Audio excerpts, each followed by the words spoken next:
Welcome, curious minds, to the deep dive. Today, we're embarking on, well, quite an extraordinary journey into the really profound, sometimes ineffable aspects of spiritual experience. That's right. We're asking things like, what happens when our usual words just fail us? Exactly, when logic kind of falls short in that quest for, ultimate truth. Where does it lead when you push beyond those ordinary limits of knowing, of perceiving, Yeah. beyond what we can neatly categorize? It leads to a really fascinating place, actually, a kind of unexpected convergence, even across traditions that maybe on the surface seem worlds apart. And that's our focus for this deep dive. We're exploring these rich, often paradoxical realms of Christian and Buddhist mysticism. We've pulled together some source material that digs really deep into Meister Eckhart's Christian mystical thought. It's pretty radical stuff. And we're setting that alongside various profound strands of Buddhist philosophy. These aren't just intellectual exercises, are they? Not at all. They fundamentally challenge our conventional ways of understanding reality, our concepts of self, time, even existence itself. Right. So our mission today really is to unpack how these two traditions, despite developing so differently, seem to arrive at strikingly similar understandings. Understandings of ultimate reality, the nature of self, the meaning of just being alive. We'll focus particularly on concepts like silence, emptiness, and being. And you might be genuinely surprised by the parallels we uncover, but also, intrigued by their distinct approaches to what lies beyond ordinary intellect. Definitely. So let's start this exploration. Perhaps we can begin in the West with Christian mysticism. Good idea. Let's dive into Meister Eckhart. He was a Dominican theologian, 13th, 14th centuries. And his insights were often, well, controversial. Very. Especially his perspective on time. It completely challenges our comfortable linear view of past, present, future. He has that famous assertion, doesn't he? God makes the world and all things in this present now. Exactly. In this present now. It immediately makes you stop and think. It does. It feels so counterintuitive to how we experience things moment by moment. And he didn't just mean God is aware of all moments. He meant that for God, time itself is collapsed. So an event from 1,000 years ago Is just as present, just as near to God as this very instant we're speaking in. There's no sequence for God. It's all one eternal, ongoing present. Wow. Okay, so what are the implications of that kind of timelessness for us, for human perception? Well, it's a fundamental reorientation. Eckhart talks about the soul's day. The soul's day. Yeah, a state where the soul can know all things above time and place. In that state, our usual distinctions just dissolve. Things like far or near, high or low. Exactly. Nothing is far or near, and all things are of equal rank. It collapses our usual concept of linear time. So it stresses this perpetual divine present. Creation isn't just a past event, something that happened once. Precisely. It's an ongoing dynamic process. It's perpetually unfolding now. So if creation is always happening now, in this divine present, what does that mean for our human experience? Our compartments of past, present, future. It suggests they might be, in a profound sense, well, maybe illusions, human constructs born from a limited temporal viewpoint. It makes you wonder if every was and will be is actually just contained within this eternal is. That seems to be Eckhart's point. Our lives aren't just a line through time, but maybe an unfolding within eternity. It urges us to think that maybe our limited, time-bound way of seeing things obscures a deeper reality. A reality that's always available, always accessible, if we could just shift how we perceive. And for Eckhart, this wasn't just poetry, was it? It was theological, experiential. Absolutely. And moving from time, he then anchors his understanding of God in the very concept of being itself. He calls it istishate. Istishate, beingness. Sort of, yes. He says God's characteristic is being. For in being, mere being, lies all that is at all. Being is the first name. Okay, now this is where it gets really fascinating and quite radical for his time. It is. If God's fundamental nature is being, then for Eckhart, any defect, any imperfection. It's just a lack of that pure fundamental being. Right. A lack of being. So our whole life then should be a striving towards this fundamental being. To fully exist, to simply be aligned with God. It's a call to an authenticity that strips away everything but sheer existence. It shifts the focus entirely, away from outward doing towards an inner state of just presence, being. And what's really surprising, maybe even shocking to conventional religious thought, is the radical equality he finds in this divine being. Yes, he states quite bluntly, the most trivial thing perceived in God, A flower, for example, as a spied in God, would be a thing more perfect than the universe. More perfect in the universe. A flower. He goes on, the vilest thing present in God as being is better than angelic knowledge. Wow. That just completely flips our usual hierarchies of value, doesn't it? Utterly. It suggests the inherent worth of something isn't its complexity or its beauty by human standards or its perceived status. It's just its existence, its share in that divine being. Exactly. It's sheer isness. So even the vilest thing, maybe a flea, as you mentioned, holds more perfection in its basic being than even angelic knowledge. So does this challenge our whole modern pursuit of perfection? The idea that some lives or some things are inherently more valuable. It profoundly challenges it. It's incredibly democratizing, isn't it? And humbling. It invites us to look at a simple flower, or yes, even a flea, not just as a creature in a system, but as a direct expression of divine being, holding perfection just by being.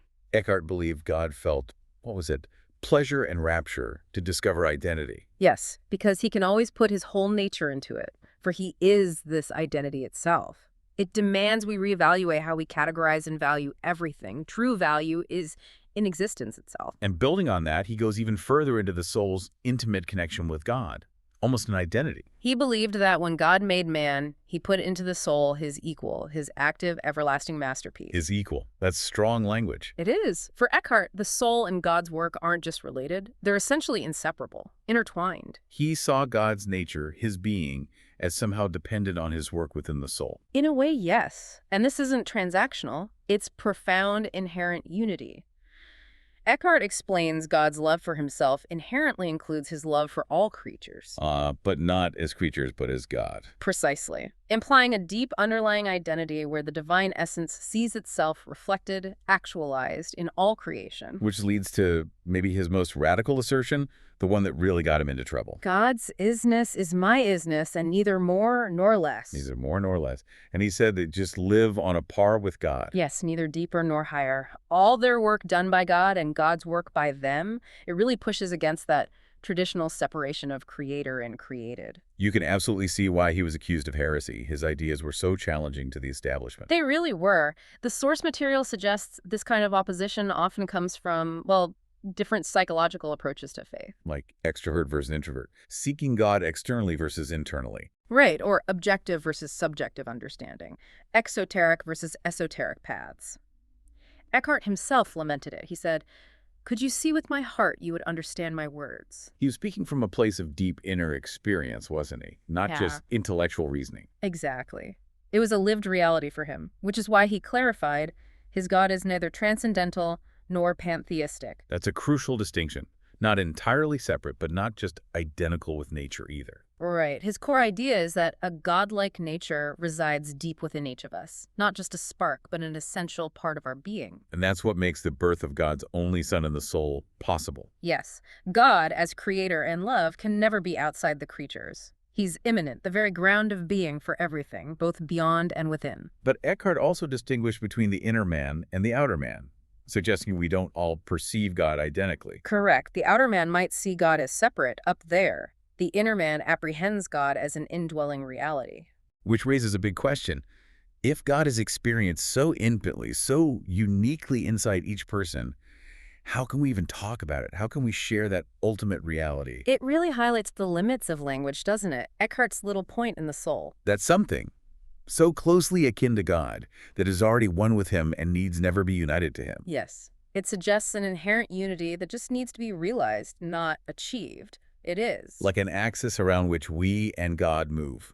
Creatureliness and godliness hand in hand. Exactly. Not opposed, but in a dynamic dance. Okay, let's transition now. From Eckhart's isness and the eternal now, let's travel east to the Buddhist path. Which also roots its philosophy in a foundational experience. Buddha's enlightenment, about 25 centuries ago. Well, what's crucial here, as our sources emphasize, is that it wasn't primarily about intellectual knowing, Śūnyatā. No, it was about direct seeing, pasa or pasha, a moment of profound, unmediated insight. Experiencing things directly in their, what's the term, tathatas. Tathata, their state of suchness or isness, seeing reality without the filters of concepts or assumptions. Which is why in the Eightfold Noble Path, right seeing, samadhasana, comes first. It does, followed by right knowing, samasankappa. Buddha's whole teaching unfolds from this inner perception. It's a path to help others see directly, too. So it's not enough just to understand the concepts intellectually. You have to experience the truth in your whole being. That distinction is absolutely vital. And what Buddha saw led him to the doctrine of non-ego, anatta or anatman. Right. The idea that all things are transient composites, these skandhas. Yes, the 5 aggregates. Form, feeling, perception, mental formations, consciousness. They're constantly arising and passing away. There's nothing permanent in them that we can call a fixed, independent self. And clinging to this inherently unstable stuff is the source of suffering, of dukkha. The aim is finding a way out of that torture. Now, it's often misunderstood in the West, this egolessness thing. It's not just saying I don't exist in a bleak way. Not at all. It's a deep metaphysical understanding. It needs what's called prajna intuition to really grasp it. Prajna intuition. A direct, intuitive wisdom. It comes out of itself and returns to itself. It lets you see the egolessness of all things. But not as a lack, not as something missing. No, not as a privation, but as something filled with infinite possibilities. It actually opens up this realm of ultimate reality. So it's not denying existence, but realizing the illusion of a fixed, separate self. And dissolving that illusion opens up potential. Boundless creative potential, exactly. It's an affirmation, not a negation. Okay, that leads us straight into emptiness. Śūnyatā, probably the most slippery concept in Buddhism. Yes. It's easily misunderstood. People hear emptiness and think nothingness, absence, a vacuum. Right, like an empty room waiting to be filled. And that's precisely what it isn't. The sources are clear. It's not like a hare having no horns, total non-existence. Nor like a fire being extinguished, absolute extinction. Nor just vacancy. Buddhist Śūnyatā is absolute emptiness transcending all forms of mutual relationship. Transcending dualities, like subject-object, birth, death. God, world, something, nothing, yes, no, all of them. It's the dynamic ground before all those distinctions arise, the potential for them. So descriptions like a zero full of infinite possibilities, a void of inexhaustible contents. They sound paradoxical because our logic struggles with it. How can nothingness be so full? Can you give us an analogy? Maybe that helps wrap our heads around it. Well, it's tough because it's ultimately experiential, grasped through that prajna intuition. But think of a blank canvas. Okay. It's empty of images, right? But that very emptiness is what allows infinite paintings to emerge, all colors, all forms. So it's not a void where nothing exists, but the potential from which everything arises. Exactly. The source material uses the image of the mind moon, solitary and perfect. Its light swallows the 10,000 things. And then the Zen question. Both light and objects are gone. What is it that remains? And the answer isn't given in words. Because this emptiness isn't vacancy, it holds everything. It's the wellspring. Okay. What about nirvana? Often seen negatively too, like just blowing out a candle, passive extinction. Another common misconception, especially regarding Mahayana Buddhism, it's not an end to existence, but a transformation. It actually includes autonomy, Atman, as a quality. Yes. Though not in the sense of a fixed ego, but as unconditioned freedom. Nirvana is attained when the mind is freed from those roots of suffering. Thirst, cravings, asava, conditionality, sankhara. Right. When those are gone, what remains is nirvana, which is really just another name for emptiness. It embodies dynamic freedom, peace, potential, not passivity. It's the full realization of one's true nature, which is empty yet infinitely capable. Precisely. And this liberation is so complete, the awakened one, the Buddha, is called an absolute conqueror. One who leaves no tracks. Of infinite range, living where there are no limiting boundaries, which leads to that Zen description, a man of anabhagakarya. Which translates as an effortless, purposeless, useless man. Yes. Useless sounds jarring to us, doesn't it? We value purpose so highly. We do. How can useless be positive? It's another paradox, meant to shake our thinking. Trackless means free from conceptual, egoic imprints. You can't follow or predict them. They operate beyond duality, beyond fixed categories. Their actions arise spontaneously from emptiness, not driven by ego, gain, or fixed purpose. Useless means free from ego-driven utility, free to simply be. Which, paradoxically, makes them fully effective because they aren't driven by limited goals. Exactly. Not used by anything, not using for personal gain, just pure presence acting. This leads perfectly into the paradox of unknowing and detachment. We see echoes in both traditions here. Let's start with that famous Zen Mondo, the exchange between Emperor Wu and Bodhidharma in the 6th century. Right. Emperor Wu, very devout, asked Bodhidharma, What is the highest and holiest truth? And Bodhidharma's stark reply, a vast emptiness and no holiness in it. Which must have puzzled the emperor. So he asks, "Who are you then who stand before me?" And Bodhidharma's even more perplexing response. "I do not know, your majesty." Now this, I do not know, it's obviously not simple ignorance, is it? No, it feels much deeper. Not just, I haven't got the information. And far from it. It's what Eckhart might call transformed knowledge, an unknowing that comes through knowing. Transcendental divine knowledge. Knowing that's so deep it makes ordinary knowing seem irrelevant. Precisely. It's knowing the suchness of reality, which can't be captured in concepts. It transcends knowing and ignorance. And this kind of knowledge is described as abrupt, discontinuous. You don't get there step by step from ordinary knowledge. No, it's a leap, a plunging into the silent valley of absolute emptiness, a fundamental shift in consciousness, bypassing the intellect. Like a leap of faith, but into a different order of knowing. And this connects beautifully back to Eckhart's perfect detachment, a Begescheidenheit, which he calls pure nothing, bloss night. Yes, describing it as the highest point at which God can work in us as he pleases, because there's no ego getting in the way. That's such a powerful image. He says it has no mind to be below nor yet to be above. Right. Transcending hierarchies, loving none and hating none, desiring only to be one and the same. It leaves all things unmolested.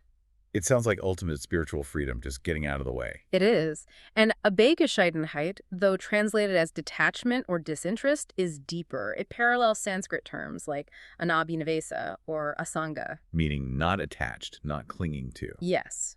Both traditions point to this inner liberation from all entanglements, conceptual and emotional. So Buddhism stresses the ontological emptiness. Things themselves lack inherent existence. While Eckhart highlights the psychological significance of this pure nothingness within the soul to allow God to act. But the Force suggests that practical, selfless, emptying psychological detachment ultimately needs that ontological understanding too. Yes, the realization that all creatures are pure nothing in their ultimate nature compared to God's being. If, without God, a creature has any being, however small, then God is not the cause of all things. It seems both converge on letting go of the illusion of substance as key. Absolutely. Eckhart quotes Augustine about a heavenly door for the soul into the divine nature where some things are reduced to nothing. Not annihilated, but seen in their non-ultimate reality. And getting there requires ceaseless knocking while being paradoxically ignorant with knowing, loveless with loving, dark with light. A receptive awareness where contradictions dissolve. Delving deeper now, both traditions give us profound ways to think about reality, especially time and eternity. Back to Eckhart's present now. He says, the moment God made the first man, And the moment the last man will disappear, and the moment I'm speaking right now, are all one in God, in whom there is only one now. it's almost dizzying, erasing historical time within the divine. For Eckhart, eternity isn't just endless time, is it? It's qualitatively different. Right. Youth and being are the same in it. Eternity would not be eternal could it newly become and were not always. Doesn't change or become. It's the constant, unchanging ground beneath all change. This echoes Plato, actually. His wrestling with the temporal and the eternal. He saw heaven and time created at the same instant, with time framed after the pattern of the eternal nature. And the sun, moon, stars, he called them forms of time that imitate eternity, moving images of an unmoving reality. And Plato felt we must live in the light of eternity, Mm-hmm. not just as an option, but a necessity for true living. Yes, even within our finite lives, seeing the world, as Spinoza put it, sub specie eternitatis. Under the aspect of eternity, a shift in perspective. It involves seeing those shoots of everlastingness, even in fleeting, transient things. Recognizing that was and will be are somehow held within the is, every moment a portal. And Zen Buddhism offers a powerful parallel here, though maybe phrased differently. That famous kun. The past mind is unattainable. The present mind is unattainable. The future mind is unattainable. And the punchline question. What mind do you wish to punctuate? A direct challenge to our attempts to grasp or fix time. It highlights how elusive time is if you try to grab it externally, intellectually. Constantly slipping away. The source says the unattainable must be grasped from the inside. You have to become the moving and changing. While you're moving and changing, embody the flow. Exactly. Which reminds me of Emerson's poem, Brahma. When me they fly, I am the wings. I am the doubter in the doubt. And I the hymn the Brahman sings. That's living in the light of eternity, getting into the oneness and allness of things. Observer becomes observed, subject merges with object, dualities dissolve. It's a state where time and timelessness meet, like the Japanese concept of seeing things sonomama. Sonomama, as it is Nath. Yes, perceiving reality in its unadorned, unqualified state. Like Blake's hold infinity in the palm of your hand and eternity is an hour. This direct perception, this suchness, seems a core thread connecting these paths. And continuing that thread, both Eastern and Western mystics stress that true understanding isn't just intellectual. Right.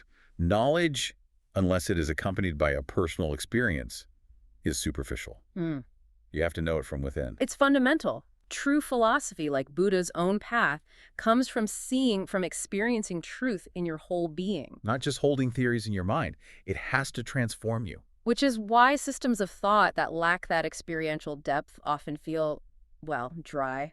Just intellectual exercises. Buddha always coupled knowing with seeing for that reason.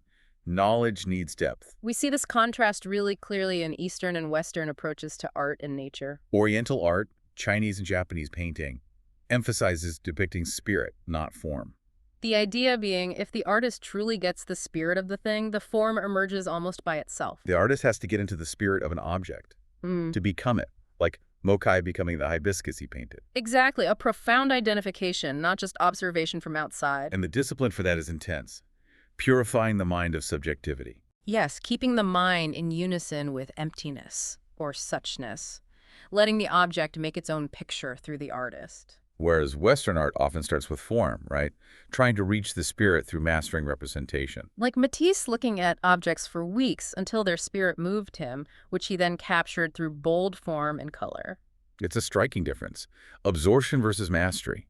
Internal resonance versus external representation leading inward. And this difference shows up culturally, too. Think about Tennyson versus Bash the poets. Tennyson's flower in the crannied wall, he plucks it. Plucks it, holds it, analyzes it abstractly, root and all, trying to understand God and man. Very Western, analytical, objective, taking it out of context to study it. Then you have Basha, the haiku master. He sees the small Nazuna flower blooming under the hedge. And he doesn't pluck it. No. Leaves it in its sonomama state. No overt emotion, no abstract dissection, just the haiku. A Nazuna flower. In bloom under the hedge, I see it. Letting the flower's quiet presence resonate. The unexpressed inner feeling. It's contemplative, internal, non-interfering. He's just with the flower, absorbed in the mystery of being. Knowing about the flower versus knowing as the flower. A profound difference. And this leads to another interesting idea. Identity versus just empathy. Empathy, in Western psychology, often assumes a basic duality, right? I understand you, but I'm still separate. Right. It's an intellectual interpretation. But the sources here argue identity is more fundamental. No participation is possible where there is no underlying sense of identity. Difference presupposes oneness. Exactly. The idea of two comes from an idea of one. True connection springs from that underlying unity. This deeper primal identity. Thomas Traherne captured it beautifully in his Centuries of Meditations. Oh, yes. You never enjoyed the world aright, till the sea itself floweth in your veins, till you are clothed with the heavens and crowned with the stars. Till every morning you awake in heaven. Yay. It's an invitation to radical embodied unity. Traherne saw it as returning to primal innocence, revisiting Eden before the tree of knowledge bore fruit, before concepts divided us from direct experience. Back to that primary experience of reality in its suchness or isness, its sonomama state. The spontaneous experience of being one with everything before the intellect steps in. Now this connects to another fascinating point of comparison, the concept of the self, or ego. Western Christianity often talks about crucifixion of the self, doesn't it? Dying to the self. Viewing the ego as an enemy to overcome sometimes feels quite combative, exclusive. Like a struggle against an opponent. Symbolically linked to the Eucharist, perhaps, eating the flesh and drinking the blood for oneness, radical identification through overcoming. Whereas Eastern Buddhism, especially in its deeper philosophy, takes a different tack. A fundamentally different one. There is no ego to begin with, in the sense of a fixed, independent entity. The empirical ego, our usual I, is seen as non-existent, a delusion. Right, a fabrication of thought and attachment. And when you see this deadly enemy is actually non-existent. You find peace with yourself, and also with the world at large. It's not about destroying something real, but realizing it was never truly there, like waking from a dream. So, if the empirical ego is a delusion, what's the true self? Or is there none? The source distinguishes the relative empirical ego, limited, dependent, hypothetical, from the transcendental ego. Which is the creative agent, the mother of all things. How do they relate? The empirical ego is seen as necessary for the transcendental ego to manifest its possibilities in our world. They're two and yet not two. Like a wave in the ocean, separable intellectually but not actually. Exactly. Delusion arises when we mistake the wave for being separate from the ocean. When the relative ego thinks it's independent, that creates suffering. And this loops back beautifully to Eckhart's little point in the soul again. That something so closely akin to God that it is already one with him and need never be united to him. An inherent uncreated core. An axis around which we and God move. Creatureliness and godliness going hand in hand. Inseparable. And that little point isn't static. It revolves. It moves. We live our creaturely existence, but can simultaneously see into the divine ground.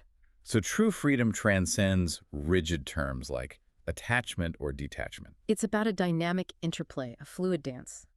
Horizontality, our creaturely life, needs the vertical connection to avoid fragmentation. And verticality, the divine connection, needs flexibility to avoid rigid dogma. Both need movement. Okay, as we draw toward the end of this deep dive, let's see how these mystical insights translate into lived experience, into compassion.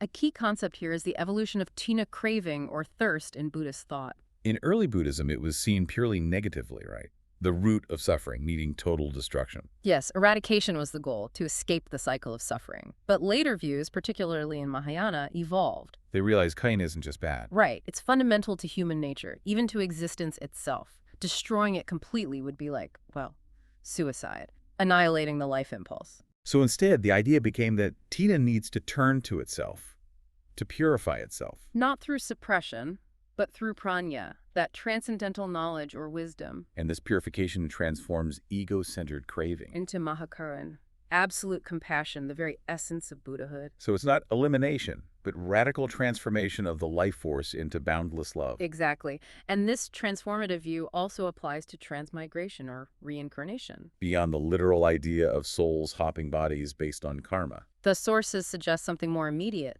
We are practicing this transmigration in every moment of our lives. Wow. That makes it very present, very real. Our state of mind is the realm we inhabit. Yes.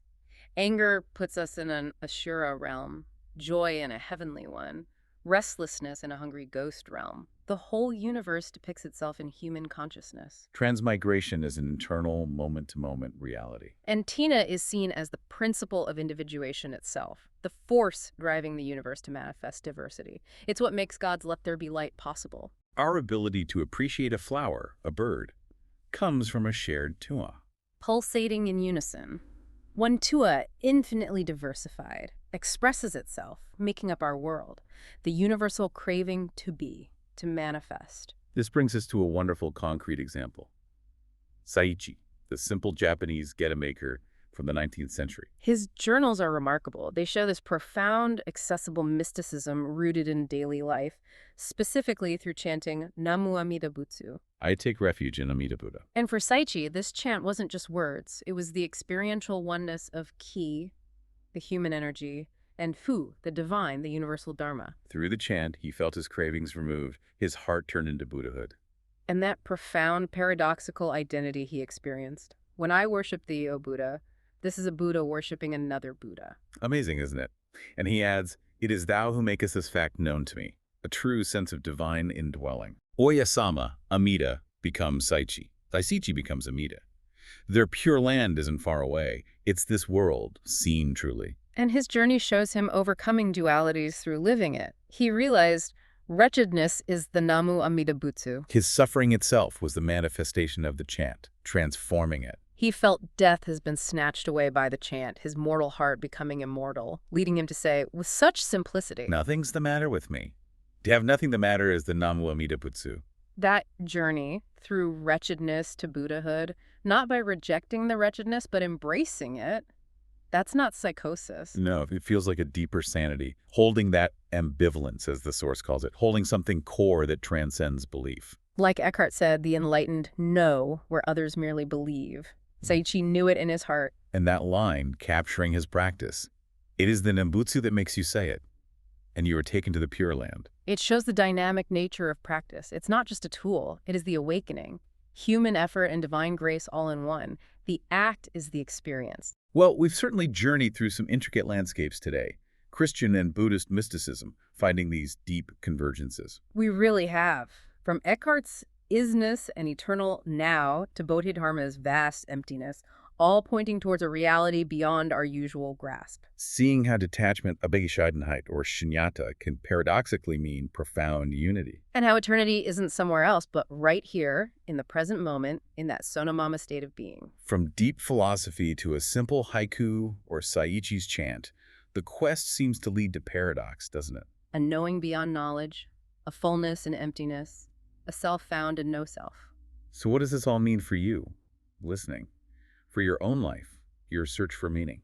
What might it mean to live in the light of eternity, as Plato suggested, to perceive the divine in the seemingly trivial? To recognize the vastness, those shoots of everlastingness in your own everyday experience. These traditions invite us not just to think differently, but to look, to see, to experience differently. If living in eternity means finding it in every transient moment, what small, overlooked Mizuna flower, or even just a fleeting thought, in your own life? What might it reveal about being if you simply allow it to be in its Sonomama state? Something to contemplate. Until next time on The Deep Dive.